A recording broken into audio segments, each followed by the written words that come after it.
Hi hello friends, ಎಲ್ಲರಿಗೂ ಕೂಡ ನಮಸ್ತೆ.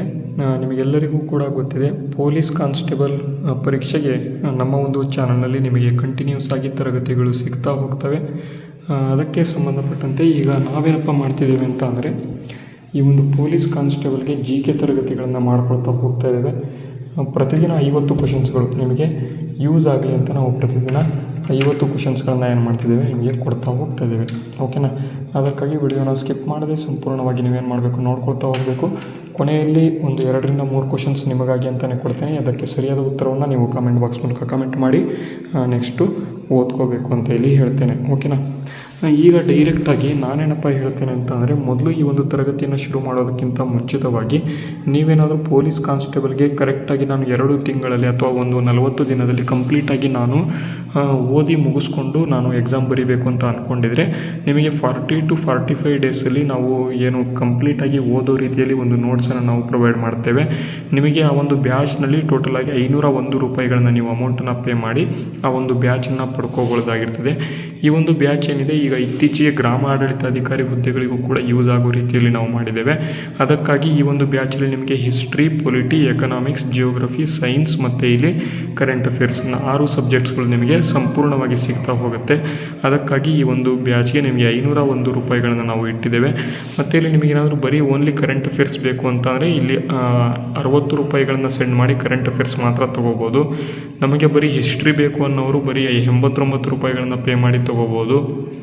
ಅದೇ ರೀತಿ ನಮಗೆ ಇಲ್ಲಿ ವಿಜ್ಞಾನ ಮತ್ತು ತಂತ್ರಜ್ಞಾನ ಅಷ್ಟೇ ಬೇಕು ಅನ್ನೋರು 99 ರೂಪಾಯಿಗಳನ್ನು ಪೇ ಮಾಡಿ ತೊಗೋಬೋದು. ಓಕೆನಾ?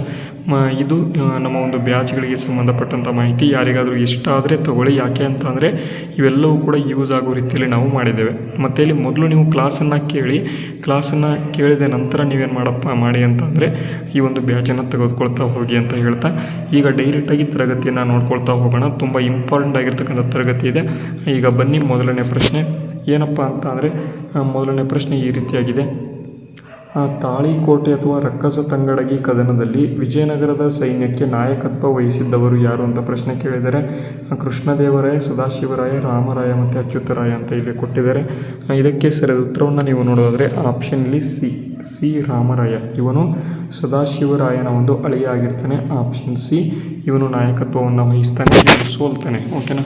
ಆಪ್ಷನ್ ಸಿ ರಾಮರಾಯ ಇದಕ್ಕೆ ಸರಿಯಾದ ಉತ್ತರ. ಅದೇ ರೀತಿ ಮುಂದಿನ ಪ್ರಶ್ನೆ, ಆಂಧ್ರ ಭೋಜ ಎಂಬತಕ್ಕಂಥ ಒಂದು ಬಿರುದನ್ನು ಪಡೆದ ವಿಜಯನಗರದ ದೊರೆ ಯಾರು ಅಂತ ಇಲ್ಲಿ ಪ್ರಶ್ನೆ ಕೇಳಿದರೆ, ಹರಿಹರ, ಬುಕ್ಕ, ದೇವರಾಯ ಮತ್ತು ಇಲ್ಲಿ ಕೃಷ್ಣದೇವರಾಯ ಅಂತ ಕೊಟ್ಟಿದ್ದಾರೆ. ಇದಕ್ಕೆ ಸರಿಯಾದ ಉತ್ತರವನ್ನು ನೀವು ನೋಡೋದಾದರೆ ಆಪ್ಷನ್ ಇಲ್ಲಿ ಡಿ, ದೇವರಾಯ ಇದಕ್ಕೆ ಸರಿಯಾದ ಉತ್ತರ ಆಗಿರ್ತಕ್ಕಂಥದ್ದು.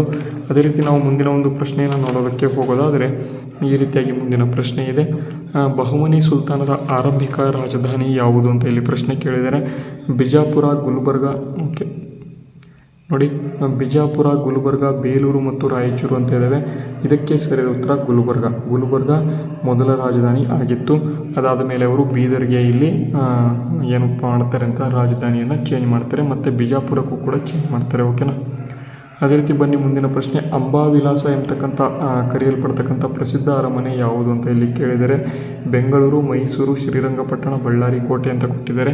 ಇದಕ್ಕೆ ಸರಿಯಾದ ಉತ್ತರವನ್ನು ನೋಡೋದಾದರೆ ಆಪ್ಷನ್ ಬಿ, ಅಂಬಾವಿಲಾಸ ಅರಮನೆ ಅಂತ ಬೆಂಗಳೂರು ಅರಮನೆಯನ್ನು ಕರೀತಾರೆ.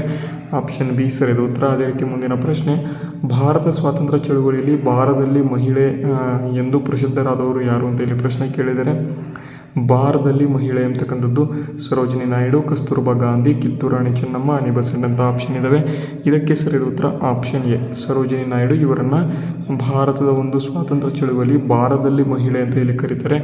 ಅದೇ ರೀತಿ ಮುಂದಿನ ಪ್ರಶ್ನೆ, ಮೌರ್ಯ ಸಾಮ್ರಾಜ್ಯದ ಅತ್ಯಂತ ಪ್ರಸಿದ್ಧರಾಗಿರ್ತಕ್ಕಂಥ ಮತ್ತು ಬೌದ್ಧ ಧರ್ಮವನ್ನು ಪ್ರಚಾರ ಮಾಡಿದಂಥ ದೊರೆ ಯಾರು ಅಂತ ಇಲ್ಲಿ ಪ್ರಶ್ನೆ ಕೇಳಿದರೆ, ಚಂದ್ರಗುಪ್ತ ಮೌರ್ಯ, ಬಿಂದುಸಾರ, ಅಶೋಕ ಮತ್ತು ಹರ್ಷವರ್ಧನ ಅಂತ ಇಲ್ಲಿ ಕೊಟ್ಟಿದ್ದಾರೆ. ಇದಕ್ಕೆ ಸರಿಯಾದ ಉತ್ತರವನ್ನು ನೀವು ನೋಡೋದಾದರೆ ಆಪ್ಷನ್ ಇಲ್ಲಿ ಸಿ, ಅಶೋಕ ಎಂಬತಕ್ಕಂಥವನು ಏನಪ್ಪ ಅಂತಂದರೆ ಮೌರ್ಯ ಸಾಮ್ರಾಜ್ಯದ ಅತ್ಯಂತ ಪ್ರಸಿದ್ಧವಾಗಿರ್ತಕ್ಕಂಥ ದೊರೆ ಮತ್ತು ಬೌದ್ಧ ಧರ್ಮವನ್ನು ಪ್ರಚಾರ ಮಾಡ್ತಾರೆ. ಅದೇ ರೀತಿ ಜೈನ ಧರ್ಮವನ್ನು ಪ್ರಚಾರ ಮಾಡ್ತಕ್ಕಂಥವನು ಚಂದ್ರಗುಪ್ತ ಮೌರ್ಯ. ಓಕೆನಾ? ಸಲ್ಲೇಖನವನ್ನು ಇವನು ಸ್ವೀಕಾರ ಮಾಡ್ತಾನೆ. ಆಪ್ಷನ್ ಇಲ್ಲಿ ಈ ಒಂದು ಪ್ರಶ್ನೆಗೆ ಸರಿಯಾದ ಉತ್ತರ ಆಪ್ಷನ್ ಸಿ ಆಗಿದೆ. ಅದೇ ರೀತಿ ಬನ್ನಿ ಮುಂದಿನ ಪ್ರಶ್ನೆ, ಭಾರತದ ಮೊದಲ ಮುಸ್ಲಿಂ ಆಕ್ರಮಣಕಾರ ಎಂದು ಯಾರನ್ನು ಪರಿಗಣಿಸಲಾಗುತ್ತದೆ ಅಂತ ಇಲ್ಲಿ ಪ್ರಶ್ನೆ ಕೇಳಿದರೆ, ಭಾರತದ ಮೊದಲ ಮುಸ್ಲಿಂ ಆಕ್ರಮಣಕಾರ ಯಾರಪ್ಪ ಅಂತಂದರೆ ಆಪ್ಷನ್ ಇಲ್ಲಿ ಎ, ಮೊಹಮ್ಮದ್ ಬಿನ್ ಖಾಸಿಮ್ ಎಂಬತಕ್ಕಂಥವನು 713ರಲ್ಲಿ ಬರ್ತಾನೆ ಸಿಂಧ್ ಪ್ರಾಂತ್ಯಕ್ಕೆ, ಭಾರತದ ಒಂದು ಸಿಂಧ್ ಪ್ರಾಂತ್ಯಕ್ಕೆ ಇವನು ಬರ್ತಾನೆ, ಅಟ್ಯಾಕ್ ಮಾಡ್ತಾನೆ. ಮೊಹಮ್ಮದ್ ಬಿನ್ ಖಾಸಿಮ್ ಎಂಬತಕ್ಕಂಥವನು. ಓಕೆನಾ. ಮುಂದಿನ ಪ್ರಶ್ನೆ, 1857ರ ಪ್ರಥಮ ಭಾರತೀಯ ಸ್ವಾತಂತ್ರ್ಯ ಸಂಗ್ರಾಮವನ್ನು ಆರಂಭಿಸಿದ ಸ್ಥಳ ಯಾವುದು ಅಂತ ಇಲ್ಲಿ ಪ್ರಶ್ನೆ ಕೇಳಿದರೆ ದೆಹಲಿ, ಮೀರತ್, ಕಾನ್ಪುರ ಮತ್ತು ಝಾನ್ಸಿ ಅಂತ ಕೊಟ್ಟಿದ್ದಾರೆ. ಇದಕ್ಕೆ ಸರಿಯಾದ ಉತ್ತರವನ್ನು ನೀವು ನೋಡಿದರೆ ಆಪ್ಷನ್ ಬಿ, ಮೀರತ್ನಲ್ಲಿ ಇದು ಈ ಒಂದು 1557ರ ದಂಗೆ ಶುರುವಾಗುತ್ತೆ. ಶಾ ಆಲಂ II ಎಂಬತಕ್ಕಂತಹ ಒಂದು ಮೊಘಲರ ಅರಸ ಇದರಲ್ಲಿ ಭಾಗವಹಿಸ್ತಾನೆ ದೆಹಲಿಯಿಂದ, ಅದು ಗೊತ್ತಿರಬೇಕು. ಮುಂದಿನ ಪ್ರಶ್ನೆ, ಅಕ್ಷರೇಖೆಯ ದೃಷ್ಟಿಯಿಂದ ಭಾರತದ ಮಧ್ಯದ ಮೂಲಕ ಹಾದು ಹೋಗುವ ರೇಖೆ ಯಾವುದು ಅಂತ ಇಲ್ಲಿ ಪ್ರಶ್ನೆ ಕೇಳಿದರೆ ಭೂಮಧ್ಯ ರೇಖೆ, ಕರ್ಕಟಕ ಸಂಕ್ರಾಂತಿ ರೇಖೆ, ಮಕರ ಸಂಕ್ರಾಂತಿ ರೇಖೆ, ಗ್ರೀನಿಚ್ ರೇಖೆ ಅಂತ ಕೊಟ್ಟಿದ್ದಾರೆ. ಇದಕ್ಕೆ ಸರಿಯಾದ ಉತ್ತರವನ್ನು ನೀವು ನೋಡೋದಾದರೆ ಆಪ್ಷನ್ ಬಿ, ಕರ್ಕಟಕ ಸಂಕ್ರಾಂತಿ ರೇಖೆ ಅಂತ ಕೊಟ್ಟಿದ್ದಾರೆ. Option B is the right answer. ಅದೇ ರೀತಿ ಮುಂದಿನ ಪ್ರಶ್ನೆ, ಇಲ್ಲಿ ಭಾರತದ ಅತಿದೊಡ್ಡ ರಾಜ್ಯ ವಿಸ್ತೀರ್ಣದಲ್ಲಿ ಯಾವುದು ಒಂದು ಅತಿದೊಡ್ಡ ರಾಜ್ಯ ಅಂತ ಇಲ್ಲಿ ಪ್ರಶ್ನೆ ಕೇಳಿದರೆ ಮಧ್ಯಪ್ರದೇಶ, ಮಹಾರಾಷ್ಟ್ರ, ರಾಜಸ್ಥಾನ, ಉತ್ತರ ಪ್ರದೇಶ ಅಂತ ಇದೆ. ಇದಕ್ಕೆ ಸರಿಯಾದ ಉತ್ತರವನ್ನು ನೀವು ನೋಡೋದಾದರೆ ರಾಜಸ್ಥಾನ ಭಾರತದ ಒಂದು ಅತ್ಯಂತ ದೊಡ್ಡ ರಾಜ್ಯ ವಿಸ್ತೀರ್ಣದಲ್ಲಿ ಆಗಿದೆ. ಅದೇ ರೀತಿಯಲ್ಲಿ ಪಾಪ್ಯುಲೇಷನಲ್ಲಿ ಜನಸಂಖ್ಯೆಯಲ್ಲಿ ಕೇಳಿದರೆ ಇಲ್ಲಿ ಉತ್ತರ ಪ್ರದೇಶ ಆಗ್ತಾಯಿತ್ತು, ಬಟ್ ಇಲ್ಲಿ ವಿಸ್ತೀರ್ಣದಲ್ಲಿ ಕೇಳಿದರೆ ಹಾಗಾಗಿ ರಾಜಸ್ಥಾನ ಅಂತ. ಓಕೆನಾ. ಅದೇ ರೀತಿ ಬನ್ನಿ ಮುಂದಿನ ಪ್ರಶ್ನೆ, ಕರ್ನಾಟಕದ ಯಾವ ನದಿಯನ್ನು ದಕ್ಷಿಣದ ಗಂಗಾ ಅಂತ ಇಲ್ಲಿ ಕರೀತಾರೆ ಅಂತ ಇಲ್ಲಿ ಪ್ರಶ್ನೆ ಕೇಳಿದರೆ ಕೃಷ್ಣ, ಕಾವೇರಿ, ಘಟಪ್ರಭಾ, ತುಂಗಭದ್ರ ಅಂತ ಕೊಟ್ಟಿದ್ದಾರೆ. ಕಾವೇರಿ ನದಿಯನ್ನು ಏನಪ್ಪ ಅಂತಂದರೆ ದಕ್ಷಿಣದ ಗಂಗೆ ಅಂತಲೇ ಕರಿತಾ ಇದ್ರು. ಆಪ್ಷನ್ ಬಿ ಸರಿಯಾದ ಉತ್ತರ. ಅದೇ ರೀತಿ ಮುಂದಿನ ಪ್ರಶ್ನೆ, ಭಾರತದ ಅತಿದೊಡ್ಡ ಸಿಹಿ ನೀರಿನ ಸರೋವರ ಯಾವುದು ಅಂತ ಇಲ್ಲಿ ಕೇಳಿದರೆ ಚಿಲ್ಕಾ, ದಾಲ್, ಊಲಾರ್ ಮತ್ತು ಸಾಂಬಾರ್ ಅಂತ ಕೊಟ್ಟಿದ್ದಾರೆ. ಸಾಂಬಾರ್ ಸರೋವರ ಇದು ಉಪ್ಪಿನ ನೀರಿನ ಸರೋವರ, ಚಿಲ್ಕಾ ಸರೋವರ ಕೂಡ ಉಪ್ಪು ನೀರಿನ ಸರೋವರ, ಉಲಾರ್ ಸರೋವರ ಏನಿದೆ ಜಮ್ಮು ಕಾಶ್ಮೀರದಲ್ಲಿ ಅತ್ಯಂತ ದೊಡ್ಡ ಸರೋವರ, ಇದು ಸಿಹಿ ನೀರಿನ ಸರೋವರ. ಆಪ್ಷನ್ ಸಿ ಸರಿಯಾದ ಉತ್ತರ ಆಗಿದೆ. ಅದೇ ರೀತಿ ಮುಂದಿನ ಪ್ರಶ್ನೆಯನ್ನು ನೋಡೋದಾದರೆ ಭಾರತದ ಅತಿ ಉದ್ದವಾದ ಕರಾವಳಿ ಹೊಂದಿರುವ ರಾಜ್ಯ ಯಾವುದು ಅಂತ ಇಲ್ಲಿ ಪ್ರಶ್ನೆ ಕೇಳಿದರೆ ಈ ಒಂದು ಗುಜರಾತ್ ರಾಜ್ಯ ಏನಿದೆ ಅತ್ಯಂತ ದೊಡ್ಡದಾಗಿರ್ತಕ್ಕಂಥ ಕರಾವಳಿಯನ್ನು ಹೊಂದಿರತಕ್ಕಂಥ ರಾಜ್ಯ ಆಗಿರ್ತಕ್ಕಂಥದ್ದು. ಆಪ್ಷನ್ ಯಾವುದಪ್ಪ ಅಂತ ಅಂದರೆ ಡಿ ಇಲ್ಲಿ ಸರಿಯಾದ ಉತ್ತರ ಆಗಿದೆ. ಅದೇ ರೀತಿ ಮುಂದಿನ ಪ್ರಶ್ನೆ, ಕರ್ನಾಟಕದ ಹಲವು ಭಾಗಗಳಲ್ಲಿ ಕಂಡುಬರುವ ಕೆಂಪು ಮಣ್ಣಿನ ರಚನೆಗೆ ಮುಖ್ಯ ಕಾರಣ ಏನು ಅಂತ ಇಲ್ಲಿ ಕೊಟ್ಟಿದ್ದಾರೆ. ಕಬ್ಬಿಣ ಮತ್ತು ಅಲ್ಯೂಮಿನಿಯಂ ಆಕ್ಸೈಡ್ಗಳ ಉಪಸ್ಥಿತಿ, iron and aluminium oxide, FeAl oxides ಅಂತ ಇದರ ಒಂದು ಹೆಚ್ಚಳ ಇರೋದ್ರಿಂದ ಕೆಂಪು ಮಣ್ಣು ರಚನೆಗೆ ಪ್ರಮುಖ ಕಾರಣ ಆಗಿದೆ. ಆಪ್ಷನ್ ಯಾವುದು ಅಂತ ಕೇಳ್ತಾರೆ. ಆಪ್ಷನ್ ಬಿ ಸರಿಯಾದ ಉತ್ತರ. ಅದೇ ರೀತಿ ಮುಂದಿನ ಪ್ರಶ್ನೆ, ಭಾರತದ ಅತಿ ಎತ್ತರದ ಪರ್ವತ ಶಿಖರ ಯಾವುದು ಅಂತ ಕೊಟ್ಟಿದ್ದಾರೆ. ಆಡಳಿತಾತ್ಮಕ ಒಂದು ಭಾರತದ ವ್ಯಾಪ್ತಿಯಲ್ಲಿ ಅಂತ ಕೊಟ್ಟಿದ್ದಾರೆ. ಯಾವುದಪ್ಪ ಅಂತಾನೆ ಕಾಂಚನಜುಂಗ ಅಂತ. ಓಕೆನಾ. ಇದಕ್ಕೆ ಸರಿಯಾದ ಉತ್ತರ ಕಾಂಚನಜುಂಗ ಅಂತ.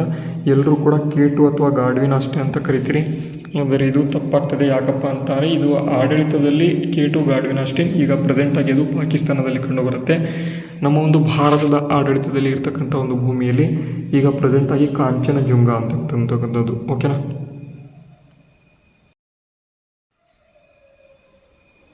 ಓಕೆ, ಅದೇ ರೀತಿ ಮುಂದಿನ ಪ್ರಶ್ನೆ ಇದೆ, ನೋಡೋಣ ಬನ್ನಿ. 16ನೇ ಪ್ರಶ್ನೆ ಈ ರೀತಿಯಾಗಿದೆ.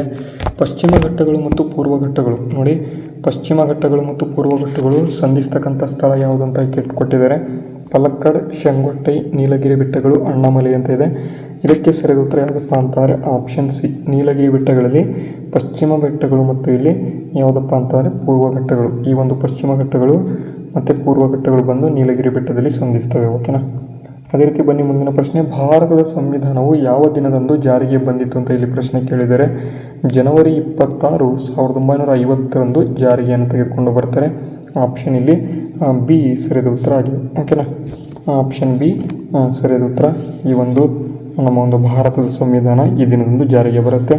ಅದೇ ರೀತಿ ಮುಂದಿನ ಪ್ರಶ್ನೆ, ಭಾರತದ ಸಂವಿಧಾನದ ಮೂಲ ರಚನೆ ಸಿದ್ಧಾಂತವನ್ನು ಪ್ರತಿಪಾದನೆ ಮಾಡಿದ ಪ್ರಸಿದ್ಧ ಪ್ರಕರಣ ಯಾವುದು ಅಂತ ಇಲ್ಲಿ ಪ್ರಶ್ನೆ ಕೇಳಿದರೆ ಭಾರತದ ಸಂವಿಧಾನದ ಮೂಲ ರಚನೆ ಬೇಸಿಕ್ ಸ್ಟ್ರಕ್ಚರ್ ಸಿದ್ಧಾಂತವನ್ನು ಪ್ರತಿಪಾದನೆ ಮಾಡಿದ ಪ್ರಸಿದ್ಧ ಪ್ರಕರಣ ಯಾವುದು ಅಂತ ಇಲ್ಲಿ ಕೇಳಿದರೆ ಇದಕ್ಕೆ ಸರಿಯಾದ ಉತ್ತರವನ್ನು ನೋಡೋದಾದರೆ ಕೇಶವಾನಂದ ಭಾರತಿ ಪ್ರಕರಣ ಅಂತ 1973ರಲ್ಲಾಗುತ್ತೆ. ಇದು ಪ್ರಿಯಾಂಬಲ್ಗೆ ಸಂಬಂಧಪಟ್ಟಂತೆ. Preamble is the part of the constitution ಅಂತ ಹೇಳುತ್ತೆ, ಅದು ಗೊತ್ತಿರಬೇಕು. ಅದೇ ರೀತಿ ಮುಂದಿನ ಪ್ರಶ್ನೆ, ಭಾರತದ ರಾಷ್ಟ್ರಪತಿಗಳ ಅಧಿಕಾರಾವಧಿ ಎಷ್ಟು ಅಂತ ಕೊಟ್ಟಿದ್ದಾರೆ. 5 ವರ್ಷ ಇರುತ್ತೆ. ಭಾರತದ ರಾಷ್ಟ್ರಪತಿಗಳ ಅಧಿಕಾರಾವಧಿ ಎಷ್ಟಪ್ಪ ಅಂತಂದರೆ 5 ವರ್ಷ ಇರುತ್ತೆ. ಅದೇ ರೀತಿ ಮುಂದಿನ ಪ್ರಶ್ನೆ, ಭಾರತದ ಉಪರಾಷ್ಟ್ರಪತಿಯು ಯಾರ ಅಧ್ಯಕ್ಷತೆಯಲ್ಲಿ ಪ್ರಮಾಣ ವಚನವನ್ನು ಸ್ವೀಕರಿಸ್ತಾರೆ ಅಂತ ಇಲ್ಲಿ ಪ್ರಶ್ನೆ ಕೇಳಿದರೆ ಭಾರತದ ಉಪರಾಷ್ಟ್ರಪತಿಯು ಯಾರ ಅಧ್ಯಕ್ಷತೆಯಲ್ಲಿ ಪ್ರಮಾಣ ವಚನವನ್ನು ಸ್ವೀಕಾರ ಮಾಡ್ತಾರೆ ಅಂತ. ಯಾರ ಅಧ್ಯಕ್ಷತೆ ಅಂತ ಕೇಳಿದರೆ ಸರ್ವೋಚ್ಚ ನ್ಯಾಯಾಲಯದ ಮುಖ್ಯ ನ್ಯಾಯಾಧೀಶರು. ತುಂಬ ಇಂಪಾರ್ಟೆಂಟ್ ಇದು. ಸರ್ವೋಚ್ಚ ನ್ಯಾಯಾಲಯದ ಮುಖ್ಯ ನ್ಯಾಯಾಧೀಶರ ಒಂದು ಅಧ್ಯಕ್ಷತೆಯಲ್ಲಿ ಪ್ರಮಾಣ ವಚನವನ್ನು ಇವರು ಸ್ವೀಕಾರ ಮಾಡ್ತಾರೆ. ಆಪ್ಷನ್ ಸಿ ಸರಿಯಾದ ಉತ್ತರ. ಓಕೆನಾ. ಅದೇ ರೀತಿ ಮುಂದಿನ ಪ್ರಶ್ನೆ, ಭಾರತದ ಸಂವಿಧಾನದ ಯಾವ ಭಾಗದಲ್ಲಿ ಮೂಲಭೂತ ಹಕ್ಕುಗಳು ಕಂಡುಬರುತ್ತೆ ಅಂತ ಇಲ್ಲಿ ಕೊಟ್ಟಿದ್ದಾರೆ. ತುಂಬ ಈಸಿ ಕ್ವಶನ್, 3ನೇ ಭಾಗದಲ್ಲಿ ಕಂಡುಬರುತ್ತೆ. ಅದೇ ರೀತಿ ಮುಂದಿನ ಪ್ರಶ್ನೆ, ರಾಜ್ಯ ನೀತಿ ನಿರ್ದೇಶಕ ತತ್ವಗಳು ಯಾವ ದೇಶದ ಸಂವಿಧಾನದಿಂದ ಸ್ಫೂರ್ತಿ ಪಡೆದಿದೆ, ಅಂದರೆ ಯಾವ ದೇಶದ ಸಂವಿಧಾನದಿಂದ ಎರವಲು ಪಡ್ಕೊಂಡಿದ್ದೇವೆ ಅಂತ ಇಲ್ಲಿ ಪ್ರಶ್ನೆ ಕೇಳಿದ್ದಾರೆ. ಯಾವುದಪ್ಪ ಇದಕ್ಕೆ ಸರಿಯಾದ ಉತ್ತರವನ್ನಂತ ನೋಡೋದಾದರೆ ಐರ್ಲೆಂಡ್ ಅಂತ.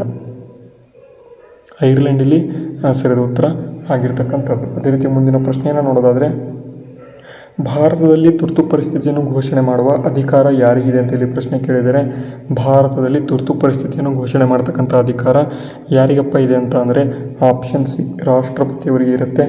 Option C is the right answer. ಅದೇ ರೀತಿ ಮುಂದಿನ ಪ್ರಶ್ನೆ, 42ನೇ ಸಂವಿಧಾನ ತಿದ್ದುಪಡಿಯನ್ನು ಮಿನಿ ಸಂವಿಧಾನ ಅಂತ ಯಾವುದಕ್ಕೆ ಕರೆಯುತ್ತಾರೆ ಅಂತ ಇಲ್ಲಿ ಪ್ರಶ್ನೆ ಕೇಳಿದರೆ, 42ನೇ ಸಂವಿಧಾನ ತಿದ್ದುಪಡಿ 42nd ಅಮೆಂಡ್ಮೆಂಟ್ ಆ್ಯಕ್ಟ್ 1976 ಅಂತ ಕರೀತಾರೆ. 1976ರಲ್ಲಿ ಈ ಒಂದು ಮಿನಿ ಸಂವಿಧಾನ ಎಂಬತಕ್ಕಂಥ ತಿದ್ದುಪಡಿ ಆಗುತ್ತೆ. ಹಾಗಾದರೆ ಇದನ್ನು ಯಾಕೆ ಈ ರೀತಿಯಾಗಿ ಕರೀತಾರೆ ಅಂತ ಇಲ್ಲಿ ಪ್ರಶ್ನೆ ಕೇಳಿದರೆ, ಇದಕ್ಕೆ ಸರಿಯಾದ ಉತ್ತರವನ್ನು ನೋಡೋದಾದರೆ, ಇದು ಸಂವಿಧಾನದಲ್ಲಿ ವ್ಯಾಪಕ ಬದಲಾವಣೆಗಳನ್ನು ಮಾಡಿದ್ದರಿಂದ, ತುಂಬ ಏನಪ್ಪ ಅಂತಾರೆ ಅಮೆಂಡ್ಮೆಂಟ್ಗಳು ಅಥವಾ ತುಂಬ ತಿದ್ದುಪಡಿಗಳು ಆಗ್ತವೆ. ಅದಕ್ಕಾಗಿ ಈ ಒಂದು ಸಂವಿಧಾನವನ್ನು ಮಿನಿ ಸಂವಿಧಾನ ಅಂತಲೇ ಕರೀತಾರೆ. ಮತ್ತು ಪ್ರಿಯಾಂಬಲಲ್ಲಿ ಸೆಕ್ಯುಲರ್, ಸೋಷಿಯಲಿಸ್ಟ್ ಮತ್ತು ಇಂಟಿಗ್ರಿಟಿ ಎಂಬತಕ್ಕಂಥ ಒಂದು ಪದಗಳನ್ನು ಈ ಒಂದು ಅಮೆಂಡ್ಮೆಂಟ್ ಮುಖಾಂತರನೇ ಇಲ್ಲಿ ತೆಗೆದುಕೊಂಡು ಬರಲಾಗುತ್ತೆ. ಮತ್ತು ಇಲ್ಲಿ 51A ಎಂಬತಕ್ಕಂಥ ವಿಧಿಯ ಮುಖಾಂತರ ನಿಮಗೆ 10 ಫಂಡಮೆಂಟಲ್ ಡ್ಯೂಟೀಸ್ಗಳನ್ನು ಕೂಡ ಈ ಒಂದು ವಿಧಿಯಿಂದ ತೆಗೆದುಕೊಂಡು ಬರಲಾಗುತ್ತೆ. ಯಾವ ಒಂದು ಕಮಿಟಿ ಅಂತ ಅಂದರೆ ಸರ್ದಾರ್ ಸ್ವರ್ಣ ಸಿಂಗ್ ಕಮಿಟಿ ಮುಖಾಂತರ DPSP ಆದ ನಂತರ ಇಲ್ಲಿ ಫಂಡಮೆಂಟಲ್ ಡ್ಯೂಟೀಸನ್ನು ತೆಗೆದುಕೊಂಡು ಬರ್ತಾರೆ. ಯಾವ ಒಂದು ದೇಶದಿಂದ ಈ ಒಂದು ಫಂಡಮೆಂಟಲ್ ಡ್ಯೂಟೀಸನ್ನು ಎರವಲು ಪಡ್ಕೊಂಡಿದ್ದಾರೆ ಎಲ್ಲರೂ ಕೂಡ ನೀವು ಕಾಮೆಂಟ್ ಮಾಡಬಹುದು. ಓಕೆನಾ. ಅದೇ ರೀತಿ ಬನ್ನಿ ಮುಂದಿನ ಪ್ರಶ್ನೆ, ಭಾರತದ ಸಂವಿಧಾನದ ಫೆಡರಲ್ ಸ್ವರೂಪವನ್ನು ಯಾವ ಒಂದು ಅಂಶವು ಎತ್ತಿ ತೋರಿಸ್ತದೆ ಅಂತ ಇಲ್ಲಿ ಪ್ರಶ್ನೆ ಕೇಳಿದರೆ, ಫೆಡರಲ್ ಎಂಬತಕ್ಕಂಥ ಒಂದು ಸ್ವರೂಪ ಆಪ್ಷನ್ ಯಾವುದಪ್ಪ ಅಂತಾರೆ ಆಪ್ಷನ್ ಬಿ. ಆಪ್ಷನ್ ಬಿ, ಕೇಂದ್ರ ಮತ್ತು ರಾಜ್ಯಗಳ ನಡುವಿನ ಅಧಿಕಾರ ವಿಭಜನೆಯನ್ನು ಇದು ತೋರಿಸ್ತದೆ. ಆಪ್ಷನ್ ಬಿ ಇಸ್ ದ ಸರಿಯಾದ ಉತ್ತರ. ಅದೇ ರೀತಿ ನೋಡಿ ಮುಂದಿನ ಪ್ರಶ್ನೆ, ಲೋಕಸಭೆಯಲ್ಲಿ ವಿಪಕ್ಷದ ನಾಯಕ ಎಂದು ಗುರುತಿಸಲು ಕನಿಷ್ಠ ಎಷ್ಟು ಸ್ಥಾನಗಳು ಬೇಕು ಅಂತ. ಲೋಕಸಭೆಯಲ್ಲಿ ವಿಪಕ್ಷದ ನಾಯಕ ಎಂದು ಗುರುತಿಸಲು ಕನಿಷ್ಠ ಎಷ್ಟು ಸ್ಥಾನಗಳು ಬೇಕು ಅಂತ ಇಲ್ಲಿ ಪ್ರಶ್ನೆ ಕೇಳಿದರೆ, ಇದಕ್ಕೆ ಸರಿಯಾದ ಉತ್ತರ ಆಪ್ಷನ್ ಸಿ 1/10, 10ನೇ ಒಂದು ಸ್ಥಾನಗಳು ಕಂಪಲ್ಸರಿ ಬೇಕು. ಈಗ 545 ಸ್ಥಾನಗಳು ಇದ್ದಾರೆ ಅಂತ ಇಲ್ಲಿ ಮಿನಿಮಮ್ 55 ಸ್ಥಾನಗಳು ಬೇಕು, ಅದು ಗೊತ್ತಿರಲಿ. ಓಕೆನಾ. ಮುಂದಿನ ಪ್ರಶ್ನೆ, ಭಾರತದಲ್ಲಿ ಮಿಶ್ರ ಆರ್ಥಿಕ ವ್ಯವಸ್ಥೆ ಎಂದರೇನು ಅಂತ ಇಲ್ಲಿ ಪ್ರಶ್ನೆ ಕೇಳಿದರೆ, ಮಿಕ್ಸ್ಡ್ ಎಕಾನಮಿ ಅಂತಂದರೆ ಏನು ಅಂತ. ಇಲ್ಲಿ ಸರ್ಕಾರಿ ಮತ್ತು ಖಾಸಗಿ ವಲಯಗಳ ಸಹಬಾಳ್ವೆ ಅಂತ. ಓಕೆನಾ. ಸರ್ಕಾರಿ ಮತ್ತು ಖಾಸಗಿ ವಲಯಗಳ ಸಹಬಾಳ್ವೆಯನ್ನು ಮಿಕ್ಸ್ಡ್ ಎಕಾನಮಿ ಅಂತ ಕರೀತಾರೆ. Option B is the right answer. ಅದೇ ರೀತಿ ಮುಂದಿನ ಪ್ರಶ್ನೆ, ಹಸಿರು ಕ್ರಾಂತಿಯು ಮುಖ್ಯವಾಗಿ ಯಾವ ಒಂದು ಉತ್ಪಾದನೆಗೆ ಸಂಬಂಧ ಹೊಂದಿದೆ ಅಂತ ಹೇಳಿ ಪ್ರಶ್ನೆ ಕೇಳಿದರೆ, ಹಸಿರು ಕ್ರಾಂತಿ ಗ್ರೀನ್ ರೆವಲ್ಯೂಷನ್ ಎಂಬತಕ್ಕಂಥದ್ದು ಇದು ಗೋಧಿ ಮತ್ತು ಅಕ್ಕಿಗೆ ಸಂಬಂಧಪಟ್ಟಂತೆ, ಆಹಾರ ಧಾನ್ಯಗಳಿಗೆ ಸಂಬಂಧಪಟ್ಟಂತೆ ಏನಪ್ಪ ಆಗಿದೆ ಅಂತ ಅಂದರೆ ಸಂಬಂಧ ಹೊಂದಿದೆ. ಅದೇ ರೀತಿ ಹಾಲು ಎಂಬತಕ್ಕಂಥದ್ದು ಇದು ಮಿಲ್ಕ್ ಅಂದರೆ ವೈಟ್ ರೆವಲ್ಯೂಷನ್, ಬಿಳಿ ಕ್ರಾಂತಿ ಅಂತ ಕರೀತಾರೆ. ಅದೇ ರೀತಿ ಬ್ಲೂ ರೆವಲ್ಯೂಷನ್ ಎಂಬತಕ್ಕಂಥದ್ದು ಮೀನಿಗೆ ಸಂಬಂಧ ಹೊಂದಿದೆ. ತೈಲ ಬೀಜಗಳಿಗೆ ಸಂಬಂಧಪಟ್ಟಂತೆ ಯೆಲ್ಲೋ ರೆವಲ್ಯೂಷನ್ ಕಂಡುಬರುತ್ತೆ. ಇಷ್ಟು ಕೂಡ ತುಂಬ ಇಂಪಾರ್ಟೆಂಟು, ನೆನ್ಪಿಟ್ಕೊಳ್ಳಿ. ಹಸಿರು ಕ್ರಾಂತಿ ಆಪ್ಷನ್ ಸಿ ಆಹಾರ ಧಾನ್ಯಗಳಿಗೆ ಸಂಬಂಧ ಹೊಂದಿದೆ. ಅದೇ ರೀತಿ ಬನ್ನಿ ಮುಂದಿನ ಪ್ರಶ್ನೆ, ಭಾರತದಲ್ಲಿ GST ಸರಕು ಮತ್ತು ಸೇವಾ ತೆರಿಗೆ GST ಅಂತಕ್ಕಂಥದ್ದು ಭಾರತದಲ್ಲಿ ಯಾವ ದಿನದಂದು ಜಾರಿಗೆಗೊಳಿಸಲಾಯಿತು ಅಂತ ಇಲ್ಲಿ ಪ್ರಶ್ನೆ ಕೇಳಿದರೆ, ಯಾವ ದಿನದಂದು ಜಾರಿಗೆಗೊಳಿಸಲಾಯಿತು ಅಂತಂದರೆ 1 ಜುಲೈ 2017. ಓಕೆನಾ. 2017 option A is the right answer. ಓಕೆನಾ. ಅರ್ಥ ಆಯ್ತಾ. ಮುಂದಿನ ಪ್ರಶ್ನೆ, RBI ರಿಸರ್ವ್ ಬ್ಯಾಂಕ್ನ ರಾಷ್ಟ್ರೀಕರಣ ಯಾವ ವರ್ಷದಲ್ಲಿ ಆಯಿತು ಅಂತ ಪ್ರಶ್ನೆ ಕೇಳಿದರೆ 1949ರಲ್ಲಿ ಈ ಒಂದು ಭಾರತೀಯ ರಿಸರ್ವ್ ಬ್ಯಾಂಕ್ನ ಒಂದು ರಾಷ್ಟ್ರೀಕರಣ ಆಗುತ್ತೆ. ಆಪ್ಷನ್ ಇಲ್ಲಿ ಬಿ ಸರಿಯಾದ ಉತ್ತರ ಆಗಿದೆ. ಓಕೆನಾ. ಅರ್ಥ ಆಯ್ತಾ. ಮುಂದಿನ ಪ್ರಶ್ನೆ ಹೋಗೋಣ ನೋಡಿ. ಮುಂದಿನ ಪ್ರಶ್ನೆ ಇದೆ, ನರೇಗಾ ಎಂಬತಕ್ಕಂಥ ಯೋಜನೆಯು ಯಾವ ವರ್ಷದಲ್ಲಿ ಜಾರಿಗೊಳಿಸಲಾಯಿತು ಅಂತೇಳಿ ಪ್ರಶ್ನೆ ಕೇಳಿದರೆ, ನರೇಗಾ ಎಂಬತಕ್ಕಂಥ ಯೋಜನೆ ಯಾವ ವರ್ಷದಲ್ಲಿ ಜಾರಿಗೆ ಆಯಿತಪ್ಪ ಅಂತಂದರೆ ಆಪ್ಷನ್ ಬಿ 2005. 2005ರಲ್ಲಿ ಈ ಒಂದು ನರೇಗಾ MG ನರೇಗಾ ಎಂಬತಕ್ಕಂಥ ಯೋಜನೆ ಆಗಿದೆ. ಹಾಗಾದರೆ ಈಗ 2026ರಲ್ಲಿ ಇದನ್ನು ಇನ್ನೊಂದು ಹೆಸರಿನಿಂದ ಅಪ್ಡೇಟ್ ಮಾಡಿದ್ದಾರೆ. ಯಾವುದಪ್ಪ ಅಂತ ಅಂದರೆ VBG ರಾಮ್ಜಿ ಅಂತ. VBG ರಾಮ್ಜಿ ಅಂತ. ಈ ಒಂದು ನರೇಗಾ ಯೋಜನೆ ಅಡಿಯಲ್ಲಿ ಟೋಟಲ್ ಆಗಿ ಮೊದಲು 100 ದಿನ ವರ್ಕನ್ನು ಕೊಡ್ತಾಯಿದ್ರು, ಈಗ 125 ದಿನ ಕೊಡ್ತಾಯಿದ್ದಾರೆ. ಓಕೆನಾ. 125 ದಿನ ಕೊಡ್ತಾಯಿದ್ದಾರೆ. ಇದು ಕೂಡ ತುಂಬ ಇಂಪಾರ್ಟೆಂಟು. ಕೇಳ್ತಾರೆ, ನೆನ್ಪಿಟ್ಕೊಳ್ಳಿ. ಅದೇ ರೀತಿ ಮುಂದಿನ ಪ್ರಶ್ನೆ, ಭಾರತದಲ್ಲಿ ತೀವ್ರ ಬಡತನ APL ಮತ್ತು BPL ಪರಿಕಲ್ಪನೆಯನ್ನು ಪರಿಚಯಿಸಿದ ಯೋಜನೆ ಯಾವುದು ಅಂತ ಇಲ್ಲಿ ಪ್ರಶ್ನೆ ಕೇಳಿದರೆ, ಭಾರತದಲ್ಲಿ ತೀವ್ರ ಬಡತನ ರೇಖೆ APL ಮತ್ತು BPL ಇದರ ಪರಿಕಲ್ಪನೆಯನ್ನು ಕೊಟ್ಟಂತಹ ಒಂದು ಯೋಜನೆ ಯಾವುದು ಅಂತ. ಆಪ್ಷನ್ ಯಾವುದಪ್ಪ ಅಂತಂದರೆ ಆಪ್ಷನ್ ಡಿ, ತೆಂಡೂಲ್ಕರ್ ವರದಿ, ತೆಂಡೂಲ್ಕರ್ ಸಮಿತಿ ಈ ಒಂದು ಇದನ್ನು ಕೊಡುತ್ತೆ. Option D is the right answer. ಅದೇ ರೀತಿ ಮುಂದಿನ ಪ್ರಶ್ನೆ, ನೋಟು ರದ್ದತಿ ಡಿಮಾನಿಟೈಸೇಷನ್ ಎಂಬತಕ್ಕಂಥದ್ದು 2016ರಲ್ಲಿ ಯಾವ ಮೌಲ್ಯದ ನೋಟುಗಳನ್ನು ರದ್ದುಪಡಿಸಲಾಯಿತು ಅಂತ ಇಲ್ಲಿ ಪ್ರಶ್ನೆ ಕೇಳಿದರೆ, ನವೆಂಬರ್ 8ನೇ ತಾರೀಕಿನಂದು ಆಗುತ್ತೆ. ನವೆಂಬರ್ 8ನೇ ತಾರೀಕಿನಂದು ಈ ಒಂದು 2016ರಲ್ಲಿ ಯಾವ ಮೌಲ್ಯದ ನೋಟುಗಳನ್ನು ರದ್ದುಪಡಿಸಲಾಯಿತಪ್ಪ ಅಂತಂದರೆ 500 ಮತ್ತು 1000 ರೂಪಾಯಿಗಳ ನೋಟುಗಳು. ಓಕೆನಾ. ಅದೇ ರೀತಿ ಬನ್ನಿ ಮುಂದಿನ ಪ್ರಶ್ನೆ, ಭಾರತದ ಯಾವ ವಲಯವು GDPಯಲ್ಲಿ ಅತಿ ಹೆಚ್ಚು ಕೊಡುಗೆಯನ್ನು ನೀಡುತ್ತೆ ಅಂತ. ನೋಡಿ, ಭಾರತದ ಯಾವ ವಲಯವು GDPಯಲ್ಲಿ ಅತಿ ಹೆಚ್ಚು ಕೊಡುಗೆ ನೀಡುತ್ತೆ ಅಂತ ಇಲ್ಲಿ ಪ್ರಶ್ನೆಯನ್ನು ಕೇಳಿದರೆ ಯಾವುದಪ್ಪ ಅಂತಂದರೆ option C, service sector option C ಸರಿಯಾದ ಉತ್ತರ ಆಗಿದೆ. ಅದೇ ರೀತಿ ಮುಂದಿನ ಪ್ರಶ್ನೆ, ಬಡವರ ಬ್ಯಾಂಕ್ ಎಂದು ಯಾವ ಸಂಸ್ಥೆಯನ್ನು ಕರೆಯಲಾಗುತ್ತೆ ಅಂತ ಇಲ್ಲಿ ಪ್ರಶ್ನೆ ಕೇಳಿದರೆ, ಬಡವರ ಬ್ಯಾಂಕ್ ಅಂತ ಇಲ್ಲಿ ಗ್ರಾಮೀಣ ಬ್ಯಾಂಕುಗಳನ್ನು RRB, ಓಕೆನಾ, ರೀಜನಲ್ ರೂರಲ್ ಬ್ಯಾಂಕ್. ನಮ್ಮ ಒಂದು ಕರ್ನಾಟಕದಲ್ಲಿ ಈಗ ಪ್ರಸ್ತುತವಾಗಿ ಒಂದೇ ಒಂದು RRB ಇದೆ, ಯಾವುದಪ್ಪ ಅಂತಂದರೆ ಕರ್ನಾಟಕ ಗ್ರಾಮೀಣ ಬ್ಯಾಂಕ್. ಇದನ್ನು 2025ರಲ್ಲಿ ಕರ್ನಾಟಕ ವಿಕಾಸ ಗ್ರಾಮೀಣ ಬ್ಯಾಂಕ್ ಮತ್ತು ಇಲ್ಲಿ ಕರ್ನಾಟಕ ಗ್ರಾಮೀಣ ಬ್ಯಾಂಕ್ ಎರಡೂ ಬ್ಯಾಂಕುಗಳನ್ನು ಮರ್ಜ್ ಮಾಡಿ ಕರ್ನಾಟಕ ಗ್ರಾಮೀಣ ಬ್ಯಾಂಕ್ ಎಂದು ದೊಡ್ಡ ಬ್ಯಾಂಕ್ ಆಗಿ ಇಲ್ಲಿ ಮಾರ್ಪಾಡು ಮಾಡಿದರೆ ನಮ್ಮ ಒಂದು ಕರ್ನಾಟಕದಲ್ಲಿ ಇರೋದು ಒಂದೇ. ಯಾಕೆ ಅಂತಂದರೆ one state one R R B ಅಂತಕ್ಕಂಥ ಒಂದು ಪರಿಕಲ್ಪನೆಯಡಿಯಲ್ಲಿ ಈ ಒಂದು ಗ್ರಾಮೀಣ ಬ್ಯಾಂಕುಗಳನ್ನು ತೆಗೆದುಕೊಂಡು ಬಂದಿದ್ದಾರೆ. ಹಾಗಾದರೆ ಈ ಒಂದು ಗ್ರಾಮೀಣ ಬ್ಯಾಂಕುಗಳು ಇರಬೇಕು ಅಂತ ಯಾವ ಒಂದು ಸಮಿತಿ ಶಿಫಾರಸು ಮಾಡುತ್ತೆ ಅಂತ ಇಲ್ಲಿ ಪ್ರಶ್ನೆ ಕೇಳ್ಬೋದು. ಯಾವುದಪ್ಪ ಅಂತಂದರೆ ನರಸಿಂಹನ್ ಸಮಿತಿ. ಹಾಗಾದರೆ ಮೊದಲ ಗ್ರಾಮೀಣ ಬ್ಯಾಂಕು ಯಾವ ವರ್ಷದಲ್ಲಿ ಸ್ಥಾಪನೆ ಆಯಿತು ಅಂತ ಕೇಳ್ಬೋದು. 1976 ಮುರಾದಾಬಾದ್ ಎಂಬತಕ್ಕಂಥ ಒಂದು ಡಿಸ್ಟ್ರಿಕ್ಟ್ ಮುರಾದಾಬಾದ್, ಇದು ಉತ್ತರ ಪ್ರದೇಶದಲ್ಲಿ ಕಂಡುಬರುತ್ತೆ. ಇಷ್ಟು ಕೂಡ ತುಂಬ ಇಂಪಾರ್ಟೆಂಟು. ಮುಂದಿನ ಪ್ರಶ್ನೆ, ಜೈವಿಕ ವೈವಿಧ್ಯತೆ ಹಾಟ್ಸ್ಪಾಟ್ ಎಂದು ಯಾವುದನ್ನು ಕರೆಯುತ್ತಾರೆ ಅಂತ ಇಲ್ಲಿ ಪ್ರಶ್ನೆ ಕೇಳಿದರೆ ಯಾವುದಪ್ಪ ಅಂತ ಅಂದರೆ ಹೆಚ್ಚಿನ ಸಂಖ್ಯೆಯು ಮತ್ತು ಸಸ್ಯ ಪ್ರಾಣಿ ಮತ್ತು ಪ್ರಭೇದಗಳಿರುವ ಪ್ರದೇಶವನ್ನು ಜೈವ ವೈವಿಧ್ಯತೆಯ ಒಂದು ಹಾಟ್ಸ್ಪಾಟ್, ಬಯೋಲಾಜಿಕಲ್ ಹಾಟ್ಸ್ಪಾಟ್ ಅಂತ ಇಲ್ಲಿ ಕರೀತಾರೆ. ನಮ್ಮೊಂದು ಭಾರತದಲ್ಲಿ ಎಷ್ಟಪ್ಪ ಇದ್ದಾವೆ ಅಂತ ಅಂದರೆ ಟೋಟಲ್ ಆಗಿ 4 ಬಯೋಲಾಜಿಕಲ್ ಹಾಟ್ಸ್ಪಾಟ್ ಇದ್ದಾವೆ. ನಮ್ಮೊಂದು ಪ್ರಪಂಚದಲ್ಲಿ ಅಂದರೆ ವಿಶ್ವದಲ್ಲಿ ಟೋಟಲ್ ಆಗಿ 18 ಬಯೋಲಾಜಿಕಲ್ ಹಾಟ್ಸ್ಪಾಟ್ಗಳು ಇದ್ದಾವೆ. ಓಕೆನಾ. ಮುಂದಿನ ಪ್ರಶ್ನೆ ನೋಡೋಣ. ಓಝೋನ್ ಪದರದ ಕ್ಷೀಣತೆಗೆ ಕಾರಣವಾಗುವ ಪ್ರಮುಖ ಅನಿಲ ಯಾವುದು ಅಂತ ಇಲ್ಲಿ ಪ್ರಶ್ನೆ ಕೇಳಿದರೆ ಯಾವುದಪ್ಪ ಅಂತಂದರೆ ಕ್ಲೋರೋಫ್ಲೋರೋಕಾರ್ಬನ್. ಆಪ್ಷನ್ ಸಿ ಸರಿಯಾದ ಉತ್ತರ ಆಗಿದೆ. ಅದೇ ರೀತಿ ಮುಂದಿನ ಪ್ರಶ್ನೆ, ಮಾನವನ ಹಿಮೋಗ್ಲೋಬಿನ್. ನೋಡಿ, ಮಾನವನ ಹಿಮೋಗ್ಲೋಬಿನ್ನಲ್ಲಿ ಯಾವ ಲೋಹದ ಅಂಶ ಇದೆ ಅಂತ ಇಲ್ಲಿ ಪ್ರಶ್ನೆ ಕೇಳಿದರೆ ಯಾವುದಪ್ಪ ಇರುತ್ತೆ ಅಂತಂದರೆ ಕಬ್ಬಿಣ. ಆಪ್ಷನ್ ಎ ಇಸ್ ದ ಸರಿಯಾದ ಉತ್ತರ. ಅದೇ ರೀತಿ ಮುಂದಿನ ಪ್ರಶ್ನೆ, COVID-19 ಇಂದ ಉಂಟಾಗುವ ವೈರಸ್ನ ಹೆಸರು ಏನು ಅಂತ ಇಲ್ಲಿ ಕೇಳಿದರೆ SARS-CoV-2 ಎಂಬತಕ್ಕಂಥ ವೈರಸ್, ಇದು COVID-19 ಉಂಟಾಗ್ತಕ್ಕಂಥ ಒಂದು ವೈರಸ್ ಆಗಿದೆ. ಅದೇ ರೀತಿ ಮುಂದಿನ ಪ್ರಶ್ನೆ, ಚಂದ್ರಯಾನ 3 ಯಾವ ವರ್ಷದಲ್ಲಿ ಚಂದ್ರನ ಮೇಲ್ಮೈಯಾಗಿ ಯಶಸ್ವಿಯಾಗಿ ಇಳಿಯಿತು ಅಂತ ಇಲ್ಲಿ ಪ್ರಶ್ನೆ ಕೇಳಿದರೆ ಚಂದ್ರಯಾನ 3 ಇದು ಯಾವ ವರ್ಷದಲ್ಲಿ ಚಂದ್ರನ ಮೇಲೆ ಯಶಸ್ವಿಯಾಗಿ ಇಳಿಯಿತು ಅಂತ. ಇದಕ್ಕೆ ಸರಿಯಾದ ಉತ್ತರ 2023. ಮತ್ತು ಇಲ್ಲಿ ಇನ್ನೊಂದು ಡೇಟ್ ಕೂಡ ತುಂಬ ಇಂಪಾರ್ಟೆಂಟು, ಆಗಸ್ಟ್ 23, 2023. ಇದನ್ನು ಈ ಒಂದು ಆಗಸ್ಟ್ 23, 2023 ಪ್ರತಿ ವರ್ಷ ನಾವು ಏನಪ್ಪ ಆಚರಣೆನ ಮಾಡ್ತೇವೆ ಅಂತ ಇಲ್ಲಿ ಪ್ರಶ್ನೆ ಕೇಳ್ಬೋದು. ಏನಪ್ಪ ಅಂತ ಅಂದರೆ ನ್ಯಾಷನಲ್ ಸ್ಪೇಸ್ ಡೇ ಅಂತ ನಾವು ಆಚರಣೆನ ಮಾಡ್ತಾ ಇದ್ದೇವೆ. ಓಕೆನಾ, ಅರ್ಥ ಆಯ್ತಾ? ಮುಂದಿನ ಪ್ರಶ್ನೆಗೆ ಹೋಗೋಣ. ಪರಿಸರ ಸ್ನೇಹಿ ಎಂದು ಪರಿಗಣಿಸಲ್ಪಡುವ ಇಂಧನ ಯಾವುದು ಅಂತ ಇಲ್ಲಿ ಪ್ರಶ್ನೆ ಕೇಳಿದರೆ ಕಲ್ಲಿದ್ದಲು, ಪೆಟ್ರೋಲ್, ಸೌರಶಕ್ತಿ ಮತ್ತು ಡೀಸೆಲ್ ಅಂತ. ಯಾವುದಪ್ಪ ಅಂತಾರೆ ಸೌರಶಕ್ತಿ. ಆಪ್ಷನ್ ಸಿ, ರಿನ್ಯೂವಬಲ್ ಅಂತ ಕರೀತಾರೆ. ಆಪ್ಷನ್ ಸಿ ಸರಿಯಾದ ಉತ್ತರ. ಅದೇ ರೀತಿ ಮುಂದಿನ ಪ್ರಶ್ನೆ, pH ಎಂಬತಕ್ಕಂಥದ್ದು ಇದರ ಒಂದು ಮಾಪಕದಲ್ಲಿ ನ್ಯೂಟ್ರಲ್ ಎಂಬತಕ್ಕಂಥ ಮೌಲ್ಯ ಎಷ್ಟು ಅಂತ ಕೇಳ್ತಾರೆ. ಆಪ್ಷನ್ ಬಿ 7 ಎಂಬತಕ್ಕಂಥದ್ದು. 7 ನ್ಯೂಟ್ರಲ್ ಇರುತ್ತೆ. ಅದರ ಮೇಲೆ ಅಂದರೆ 1ರಿಂದ 6.9 ಇದು ಅಸಿಡಿಕ್ಕು, 7.1ರಿಂದ 14 ಇದು ಬೇಸಿಕ್ಕು. ಇದು ಕೂಡ ಗೊತ್ತಿರಲಿ.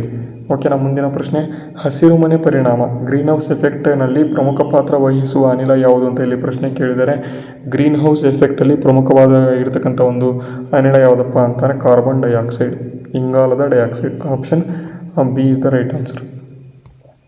ಅದೇ ರೀತಿ ಮುಂದಿನ ಪ್ರಶ್ನೆ, ಮಾನವನ ದೇಹದಲ್ಲಿನ ದೊಡ್ಡ ಅಂಗ ಯಾವುದು, ಆರ್ಗನ್ ಯಾವುದು ಅಥವಾ ದೊಡ್ಡ ಅಂಗ ಯಾವುದು ಅಂತ ಇಲ್ಲಿ ಪ್ರಶ್ನೆ ಕೇಳಿದರೆ ತುಂಬ ಸಲ ಇದು ಬಂದಿದೆ. ಯಕೃತ್ತು, ಮೆದುಳು, ಚರ್ಮ ಮತ್ತು ಹೃದಯ ಅಂತ ಕೊಟ್ಟಿದ್ದಾರೆ. ಇದಕ್ಕೆ ಸರಿಯಾದ ಉತ್ತರವನ್ನು ನೋಡೋದಾದರೆ ಇಲ್ಲಿ ಮಾನವನ ಒಂದು ದೇಹದಲ್ಲಿನ ದೊಡ್ಡ ಅಂಗ ಯಾವುದಪ್ಪ ಅಂತ ಅಂದರೆ ಆಪ್ಷನ್ ಎ ಯಕೃತ್ತು ಎಂತಕ್ಕಂಥ ಲಿವರ್ ಅಂತ ಕರೀತಾರೆ. ಅದೇ ರೀತಿ ನಾವು ಮುಂದಿನ ಪ್ರಶ್ನೆಗೆ ಹೋಗೋದಾದರೆ ಆ್ಯಂಟಿಬಯೋಟಿಕ್ ಎಂಬತಕ್ಕಂಥದ್ದು ಅಂತ ಅಂದರೆ ಏನು ಅಂತ ಕೊಟ್ಟಿದ್ದಾರೆ. ಆ್ಯಂಟಿಬಯೋಟಿಕ್ ಬ್ಯಾಕ್ಟೀರಿಯಾ ವಿರುದ್ಧ ಬಳಸುವ ಔಷಧ, ವೈರಸ್ ವಿರುದ್ಧ ಬಳಸುವ ಔಷಧ, ಕ್ಯಾನ್ಸರ್ ಔಷಧ ಮತ್ತು ನೋವು ನಿವಾರಕ ಅಂತ ಕೊಟ್ಟಿದ್ದಾರೆ. ಇದಕ್ಕೆ ಸರಿಯಾದ ಉತ್ತರವನ್ನು ನೀವು ನೋಡೋದಾದರೆ ಆಪ್ಷನ್ ಇಲ್ಲಿ ಎ, ಬ್ಯಾಕ್ಟೀರಿಯಾ ವಿರುದ್ಧ ಬಳಸ್ತಕ್ಕಂಥ ಒಂದು ಔಷಧ, ಇದನ್ನು ಆ್ಯಂಟಿಬಯೋಟಿಕ್ ಅಂತ ಕರೀತಾರೆ. ಓಕೆನಾ, option A is the right answer. BC ಅಥವಾ BT ಎಂಬತಕ್ಕಂಥ ತಳಿಯ ಬೆಳವಣಿಗೆಯಲ್ಲಿ ಜೀನ್ ಮಾರ್ಪಾಟಿನ ಮುಖ್ಯ ಉದ್ದೇಶ ಏನು ಅಂತ ಕೊಟ್ಟಿದ್ದಾರೆ. ಬ್ಯಾಸಿಲಸ್ ತುರಂಜಿನೆಸಿಸ್, ನೀವು ಕೇಳಿರ್ತೀರ BT ಕಾಟನ್ ಅಂತ, BT ಕಾಟನ್, BT ಹತ್ತಿ ಅಂತ ಕೇಳಿರ್ತೀರ. ಈ ಒಂದು BT ಹತ್ತಿ ಸಂದರ್ಭದಲ್ಲಿ ಈ ಒಂದು ಜೀನ್ಗಳ ಮಾರ್ಪಾಡಿನ ಮುಖ್ಯ ಉದ್ದೇಶ ಏನು ಅಂತ ಕೊಟ್ಟಿದ್ದಾರೆ. ಏನಪ್ಪ ಅಂತಂದರೆ ಕೀಟ ನಿರೋಧಕವನ್ನು ಮಾಡೋದು. ಏನಪ್ಪ ಅಂತಂದರೆ ಕೀಟ ನಿರೋಧಕ, ರೋಗ ನಿರೋಧಕ ಶಕ್ತಿ ಮತ್ತು ಉತ್ತಮ ಇಳುವರಿ, ಮೂರು ಕೂಡ ಸರಿಯಾದ ಉತ್ತರ. Option D is the right answer. ಓಕೆನಾ, ಇಲ್ಲಿ option D is the right answer. ಅದೇ ರೀತಿ ಮುಂದಿನ ಪ್ರಶ್ನೆ, ಈಶಾನ್ಯ ಭಾರತದಲ್ಲಿ ಕಂಡುಬರುವ ಬಿದಿರು ಅಥವಾ ಬಂಬು ಎಂಬತಕ್ಕಂಥದ್ದು ಪರಿಸರಕ್ಕೆ ಹೇಗೆ ಉಪಯುಕ್ತ ಅಂತ ಇಲ್ಲಿ ಕೊಟ್ಟಿದ್ದಾರೆ. ಯಾಕಪ್ಪ ಈ ಒಂದು ಬಂಬು ತುಂಬ ಉಪಯುಕ್ತ ಆಗಿದೆ ಅಂತ ಇಲ್ಲಿ ಪ್ರಶ್ನೆ ಕೇಳಿದರೆ, ಇದಕ್ಕೆ ಸರಿಯಾದ ಉತ್ತರವನ್ನು ನೋಡೋದಾದರೆ ಆಪ್ಷನ್ ಡಿ, ಅಂದರೆ ಹೆಚ್ಚು ಆಕ್ಸಿಜನ್ ಬಿಡುಗಡೆ ಮಾಡುತ್ತೆ ಇದು. ನೆಕ್ಸ್ಟ್ ಎಷ್ಟು ಇಂಗಾಲದ ಹೀರ್ಕೊಳ್ಳುತ್ತೆ, ಇಂಗಾಲವನ್ನು, ಮಣ್ಣಿನ ಸವೆತವನ್ನು ಕಡಿಮೆ ಮಾಡುತ್ತೆ. ಹಾಗಾಗಿ option D is the right answer. ಅದೇ ರೀತಿ ಮುಂದಿನ ಪ್ರಶ್ನೆ, ಪ್ಲಾಸ್ಟಿಕ್ ಮುಕ್ತ ಅಭಿಯಾನವು ಮುಖ್ಯವಾಗಿ ಯಾವ ಸಮಸ್ಯೆಗೆ ಪರಿಹಾರ ಅಂತ ಕೊಟ್ಟಿದ್ದಾರೆ. ಗಾಳಿ ಮಾಲಿನ್ಯ, ಜಲಮಾಲಿನ್ಯ, ಭೂ ಮತ್ತು ಸಾಗರ ಮಾಲಿನ್ಯ, ಧ್ವನಿ ಮಾಲಿನ್ಯ ಅಂತ ಕೊಟ್ಟಿದ್ದಾರೆ. ಪ್ಲಾಸ್ಟಿಕ್ ಮುಕ್ತ ಅಭಿಯಾನ ಏನಿದೆ ಇದು ಯಾವುದಕ್ಕಪ್ಪ ಸಂಬಂಧ ಹೊಂದಿದೆ ಅಂತ ಭೂ ಮತ್ತು ಸಾಗರ ಮಾಲಿನ್ಯ. ಆಪ್ಷನ್ ಸಿ ಸರಿಯಾದ ಉತ್ತರ. ಮತ್ತು ಕೊನೆಯದಾಗಿ 2 ಪ್ರಶ್ನೆಗಳನ್ನು ನಿಮಗಾಗಿ ಅಂತ ಕೊಡ್ತೇನೆ, ನೀವು ಆನ್ಸರನ್ನು ಮಾಡಬೇಕು. ಯಾವ ಸಸ್ಯ ಸಮುದಾಯವನ್ನು ಜಗತ್ತಿನ ಶ್ವಾಸಕೋಶ ಎಂದು ಕರೆಯಲಾಗುತ್ತದೆ ಅಂತ ಇಲ್ಲಿ ಮೊದಲನೇ ಪ್ರಶ್ನೆ. ಹಿಮಾಲಯದ ಕಾಡುಗಳು, ಅಮೆಜಾನ್ ಮಳೆಕಾಡುಗಳು, ಆಫ್ರಿಕನ್ ಸವನ್ನಾ, ಯುರೋಪಿಯನ್ ಕಾಡುಗಳು. ಓಕೆನಾ, ಇದಕ್ಕೆ ಮೊದಲನೇದಾಗಿ ಕಮೆಂಟ್ ಮಾಡಿ. 49ನೇ ಕ್ವಶನ್ಗೆ option A, B, C, D ಅಂತ ಕಮೆಂಟ್ ಮಾಡಿ. ಅದೇ ರೀತಿ 50ನೇ ಕ್ವಶನ್ ನೋಡಿ, ಹಸಿರು ಮನೆ ಪರಿಣಾಮದಿಂದ ಉಂಟಾಗುವ ಪ್ರಮುಖ ಸಮಸ್ಯೆಗಳು ಏನು ಅಂತ ಕೊಟ್ಟಿದ್ದಾರೆ. ಹಿಮನದಿ ಕರಗುವಿಕೆ, ಸಮುದ್ರ ಮಟ್ಟ ಏರಿಕೆ, ಹವಾಮಾನ ಬದಲಾವಣೆ, ಮೇಲಿನ ಎಲ್ಲ ಅಂತ ಕೊಟ್ಟಿದ್ದಾರೆ. ಇದಕ್ಕೂ ಕೂಡ ನೀವೇನಪ್ಪ ಮಾಡಿ ಅಂತ ಅಂದರೆ ಕಾಮೆಂಟ್ ಬಾಕ್ಸ್ ಮೂಲಕ ಕಮೆಂಟ್ ಮಾಡಿ ಎ, ಬಿ, ಸಿ, ಡಿ ಅಂತ 50ನೇ ಪ್ರಶ್ನೆಗೆ. ಮತ್ತು ಇಲ್ಲಿ ಇದು ಕೂಡ ನೀವು ಕಮೆಂಟನ್ನು ಮಾಡಬೇಕು. ಓಕೆನಾ, ಇವತ್ತಿನ ಒಂದು ಆನ್ಸರ್ಸ್ಗಳನ್ನು ಕೂಡ ಕೊನೆಯದಾಗಿ ನಾನು ಕೊಟ್ಟಿರ್ತೇನೆ, ನೀವು ಬೇಕಾದರೆ ನೋಡ್ಕೋಬೋದು. ಅದಾದ ಬಳಿಕ ನಿಮಗೇನಾದರೂ ತರಗತಿ ನೋಡಿ ಆದ ನಂತರ ನಿಮಗೇನಾದರೂ ಕೋರ್ಸ್ ಬೇಕು ಅಂತ ಅನಿಸಿತ್ತು ಅಂತ ಅಂದರೆ ಎಲ್ಲರೂ ಕೂಡ ಕೋರ್ಸನ್ನು ಪರ್ಚೇಸ್ ಮಾಡ್ಕೋಬೋದು.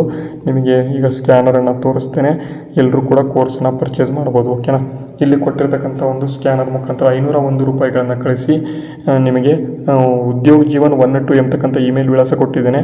ಆ ಒಂದು ಇಮೇಲ್ ವಿಳಾಸಕ್ಕೆ ನೀವೇನಪ್ಪ ಮಾಡಬೇಕು ಅಂತಂದರೆ ಸ್ಕ್ರೀನ್ಶಾಟನ್ನು ಕಳಿಸಿದರೆ ನಾವು ಏನಪ್ಪ ಮಾಡ್ತೇವೆ ಅಂತಂದರೆ PDF ರೂಪದಲ್ಲಿ ಇರತಕ್ಕಂಥ ನೋಟ್ಸ್ಗಳನ್ನು ಪ್ರೊವೈಡ್ ಮಾಡ್ತೇವೆ. ಓಕೆನಾ, ಇದಾಗಿತ್ತು ಇವತ್ತಿನ ತರಗತಿ. ನಿಮಗೇನಾದರೂ ಇವತ್ತಿನ ತರಗತಿ ಯೂಸ್ಫುಲ್ ಆಗಿದ್ದರೆ ವಿಡಿಯೋಗೆ ಲೈಕ್ ಮಾಡಿ, ಶೇರ್ ಮಾಡಿ, ಸಬ್ಸ್ಕ್ರೈಬ್ ಮಾಡಿ ಅಂತ ಹೇಳ್ತಾ ಇವತ್ತಿನ ತರಗತಿನ ಇಲ್ಲಿಗೆ ಮುಗಿಸ್ತೇನೆ. ಮುಂದಿನ ತರಗತಿಯಲ್ಲಿ ಸಿಗೋಣ. ಅಲ್ಲಿವರೆಗೂ ಜೈ ಹಿಂದ್, ವಂದೇ ಮಾತರಂ.